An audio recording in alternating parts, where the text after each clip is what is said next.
Tommy Rooney, good morning to you. Morning, Ger. Morning, Shane.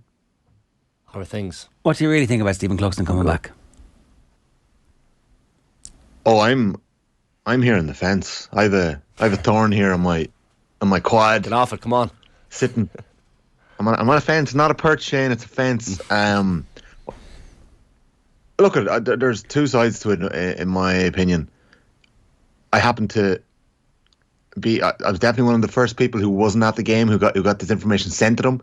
Jim McEnany, a former Louth footballer, tagged me in a tweet. I was in the middle of writing my Sligo Leitrim halftime report, and I just went, WTF, Cluxton is back in the press box, and everyone around me was like, what are you talking about? And it was split. The press box was split. Heard Joe on with Paddy Andrews, his Chris Kamara moment, the moment that might make him as a pundit, and I think Paddy's instant reaction was that Joe was joking, and then he realised that he was talking to Joe and that Joe wouldn't make light of such matters, you know? So I thought it was interesting listening to James and Paddy. The comments are definitely split. Quite a polarising topic, you could say.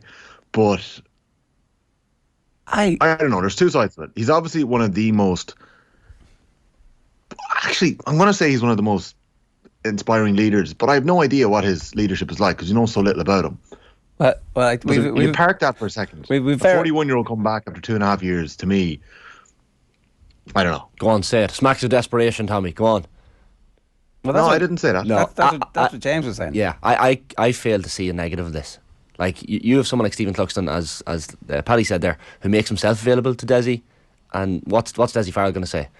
Like, that's not how it works. That's not like he's not like, here, listen, I want to come back. They have to reach out to him and say, they have to both want it. Well, they have to reach out to him and say, we have a crisis here, can you help us out? And he's like, yeah, no problems. Yeah. And so a couple of things. That footage from the Dublin dressing room, that was from last weekend, was it? That is on like 250,000 views. Have you seen this? It's like the footage of them running out of the dressing room. No. There's the lads are singing in the dressing room, and Cluxton's in the background, just going about his business, ignoring the music. Have you seen that? You haven't seen this video? It's that one. There's a Cormac Costello one, and it's Costello and Fenton, and there's some kind of loud music being played, and they're happy in the aftermath of victory, and Cluxton is managing to somehow ignore this going on in the background. It's just like a very interesting team dynamic. Okay. What's happened to me while they're on air there, and we'll try and see if it's from the recent or not. My point is largely Shane's point as well, that there's a goalkeeping crisis. Desi Farrell, Dubs TV released their post-match... goalkeeping crisis? David O'Hannon's been exceptional. Sorry, hang on a second. Let me finish. Just let me finish, right?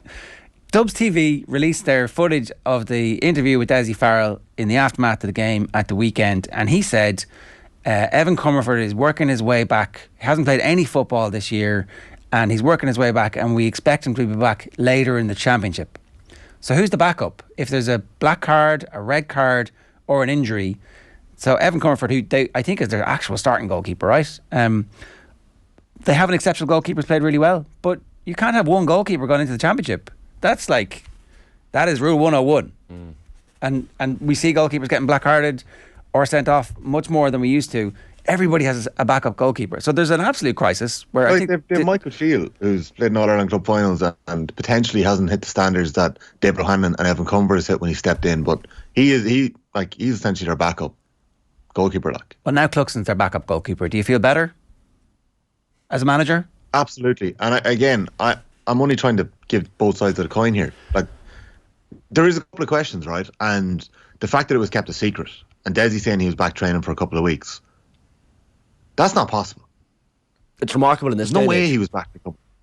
There's no way. No, I'm sorry. Initially I was like, okay, that's amazing, fair play to him. There's no way he was back for a couple of weeks. That stuff doesn't stay secret for a couple of weeks. You might get a week of keeping that in-house.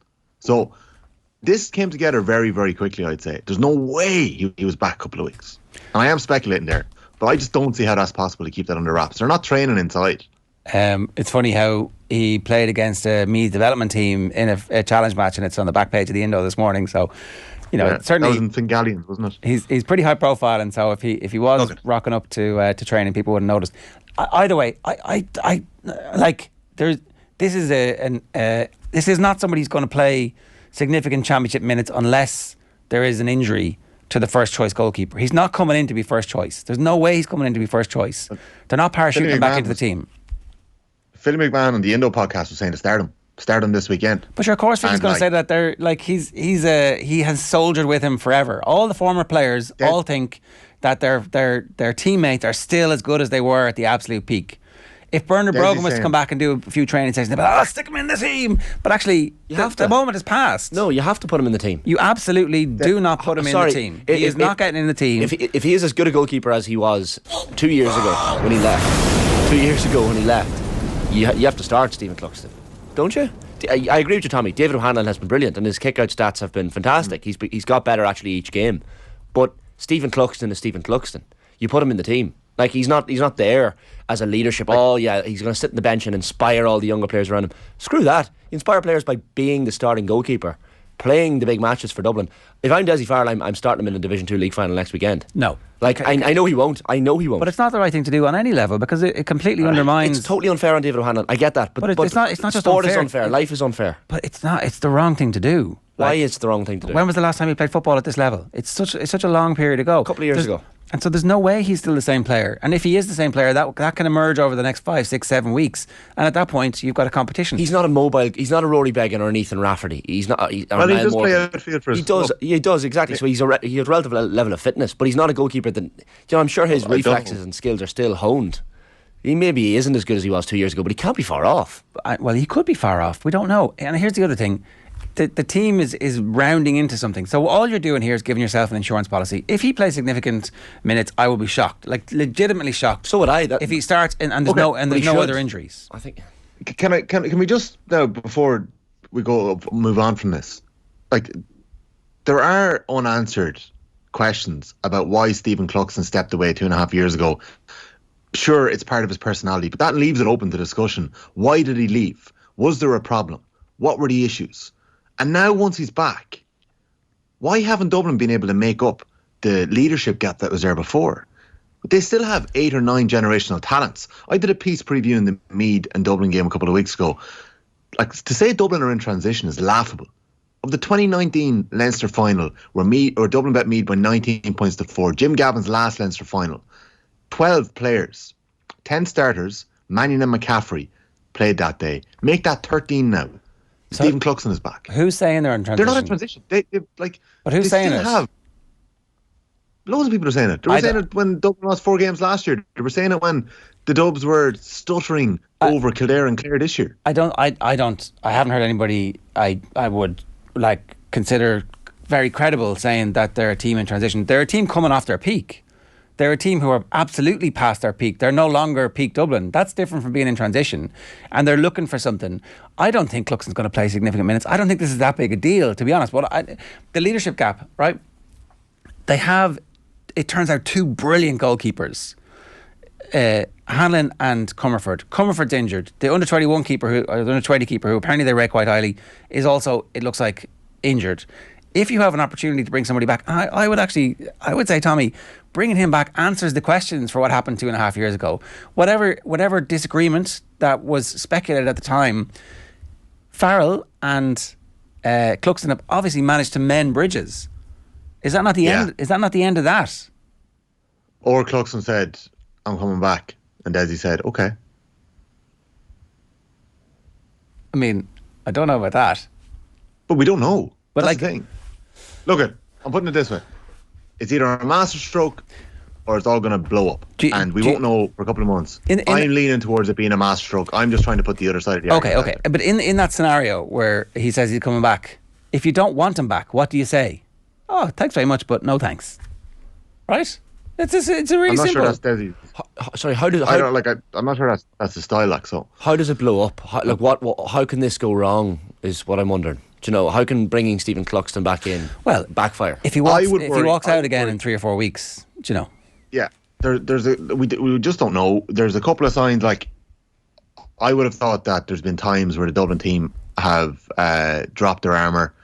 2021 semi-final against Mayo, Conor O'Callaghan is visibly frustrated with his teammates on the field that day, visibly frustrated with the style of play. Obviously, so little gets out from the camp, so we're speculating. Kieran Kilkenny, that hand pass to Cormac Goslow at the back post. Why is that pass not being given? If there's times where they are the greatest team with the most remarkable mentality, but that has now eroded over the last couple of years, and you're looking at them at times thinking that wouldn't happen in a bad club team. No, you're still telling me at GA club level, any club level, that move, where you pass the ball across when you're one-on-one with the keeper for someone to tap it in is so well practiced. Like, that is one of the most obvious moves in Gaelic football. The goalkeeper can't stop it. And they had it again at the weekend against Louth. They butchered a load of goal chances when it should have stepped the ball to the post. Jim Gavin managed a group of egos incredibly well, and there were so many egos in every inter-county squad. He managed them incredibly well, and it's just gotten a little loose. And to me, I don't know, but this could mark the sign of something a little more chaotic coming back. Okay. If it is chaos, I'm looking forward to the storylines and the play manifesting that. Connor says that's semantics. Let me finish this. Gavin did bring back Connolly as well, so. Yeah, exactly. And anybody he needed to do whatever he needed to, because they decided that they were going to do whatever it took to win. Connor says that's semantics, Ger. Moving on from peak Dublin is transitionary. Whether it transitions to peak Dublin or crap Dublin, can't say they're not in transition. That's not true, Connor. Like, the point about a team in transition is a quarter of the team or half the team are replaced by players who we don't know yet if they're going to be at the same level. To Tommy's point, the vast majority of their best players from that great period will still be playing in the key moments this season. One last point on this. The key moments this season are not going to happen for Dublin until the group stages. And even then, they're more than likely going to be in a really easy group. And so there'll be 1.5 matches where there will be key moments. And their key moments are actually still going to not come until an All-Ireland quarter-final. By which stage we'll know whether or not Cluxton is going to play significant moments, right? Yeah, and Comfort could be back by that stage. Yeah, maybe. It's an interesting one, and it's given us something to talk about, so we'll leave it at that. Yeah. But James is obviously stirring. He's like, I can see a little something to drive a wedge in here, the Dubs. Another little weakness in there. It was interesting that the word directly out of Killarney was what James said, but I also do think that a lot of people feel like that. They do. I don't see it. Tommy, that's okay. Yeah, no, I know. I'm therapy session for us. We can have polar opposite views on a topic like this, lads. Absolutely. But I'm on the fence, just for the record. All right. Okay. You're good at that. Are we going to move on to the league final? Yeah, we can do. Yeah. You nearly forget. Sorry, Cluxton's taking all the publicity, but like Galway Mayo, 4:00, Port Joyce. I'm going to be there at 4:00. I loved when Mayo tried to get it switched, and he's like, "Nope." I've seen Rory Larmour makes the point. If David Clifford goes 1-on-1 in an All-Ireland final against Dublin, he'd rather not face Cluxton. I think Clifford back himself, lads. Yeah, I think it doesn't really matter who he's gone up against. Keep it low. Is Cluxton really going to be able to get that low at 41 years of age? I wonder if he's been doing his own testing and he's realised that his figures probably are still the Stephen same. Cluxton, he's one of the most remarkable characters we've ever seen in the game. Like, he's definitely been doing his own training regime, waiting to come back. I do wonder. Stephen O'Neill, like you mentioned on the pod, like Stephen O'Neill retired with like his body in bits in January of 2008, and he gets on a mountain bike and somehow builds his knee up to a stage where Mickey Hart calls him back in because of club form 3 weeks before the All-Ireland final, and like that was deemed to be absolutely insane at the time. 3 weeks before an All-Ireland final. Kerry even brought back Galvin at the same time, I think.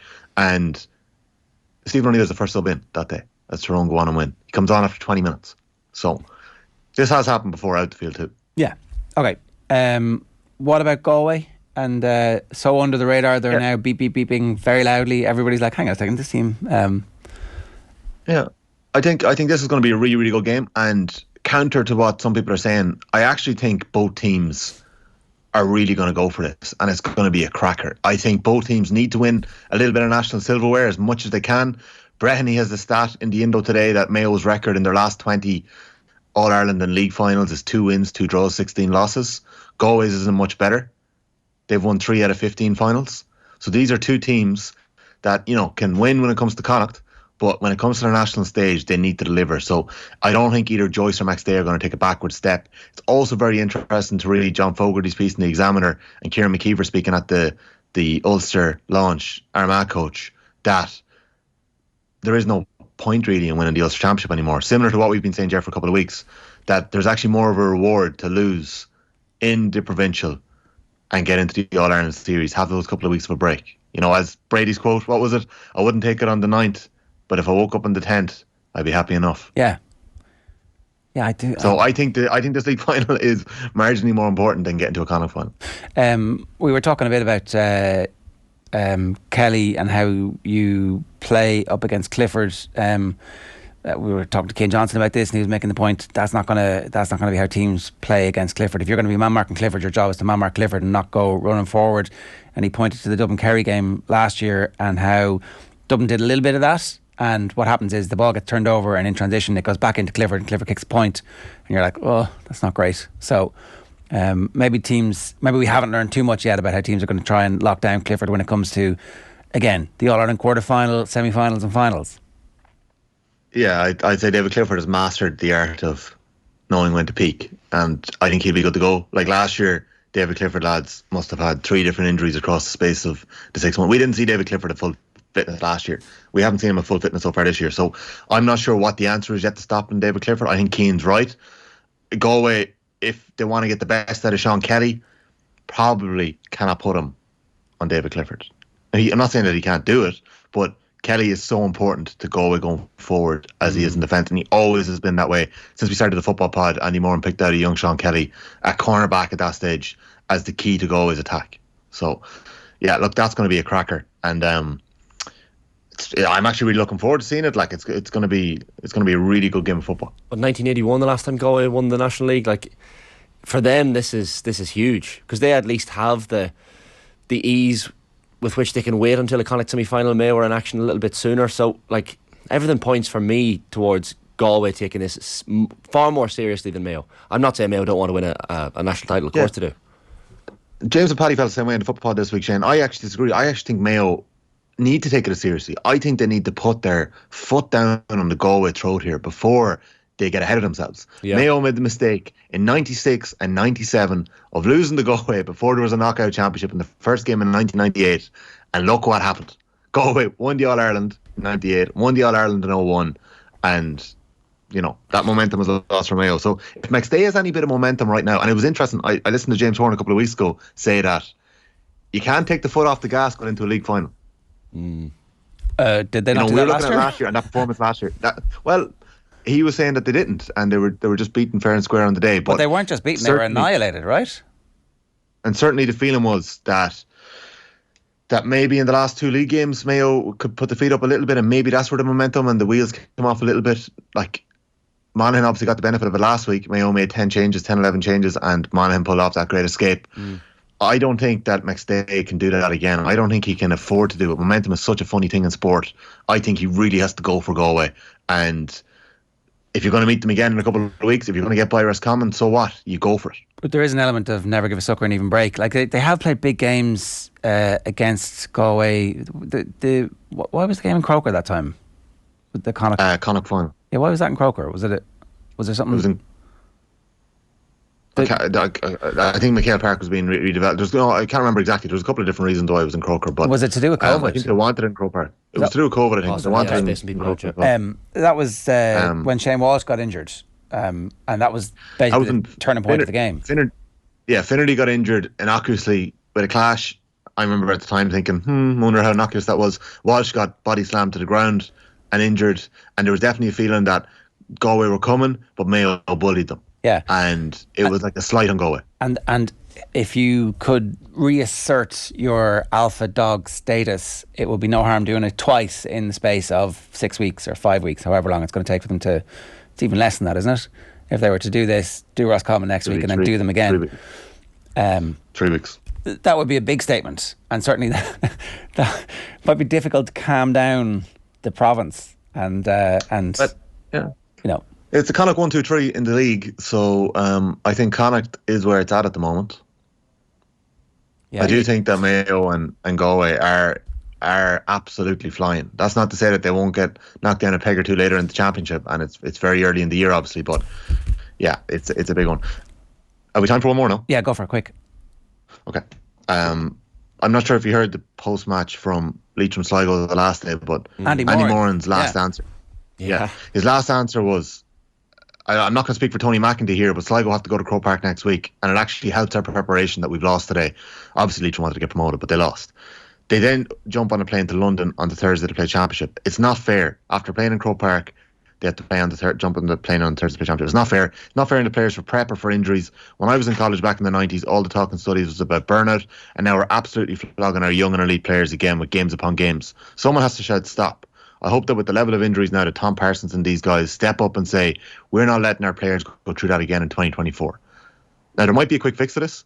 I suspect Andy might be talking a bit more that there needs to be more than a couple of weeks break, and there needs to be a bit more room there. And we're seeing it with the Sigerson debate as well, that the inter-county calendar is so condensed. But you're seeing already the talk coming through that it is death by 1,000 cuts for the provincial championships. And I didn't think it would come this quickly with this series. I thought this was giving the provincial championships another lifeline, but Fogarty's column this morning has certainly said that the mood music around the provincials has changed. Yeah. Who could have possibly predicted that, Tommy?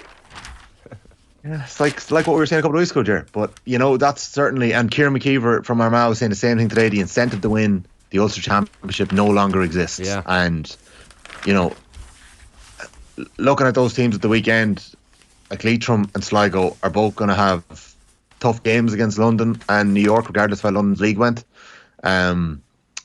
I'd be worried when we're hearing little from New York. I know they have a couple of ex-Galway players involved. They always have a couple of crackers up their sleeve. Yeah. Like for Leitrim and Sligo, it's going to be a tough one. It's a tough turnaround for Armagh, even with 2 weeks. And for Mayo, particularly facing Roscommon, I just think Mayo have to go for it and try and win their matches. And if they get beaten and they get a couple of weeks off in Connacht, they will take it. All right, Tommy, good stuff. Thanks a million. Thanks, lads. Good luck this morning. Thanks a million. Tommy Rooney giving us some thoughts on the weekend's Gaelic football action and previewing next weekend's. You can hear more of Tommy's goodness on the Football Pod. Make sure you search for the Football Pod and subscribe to it in its own stream.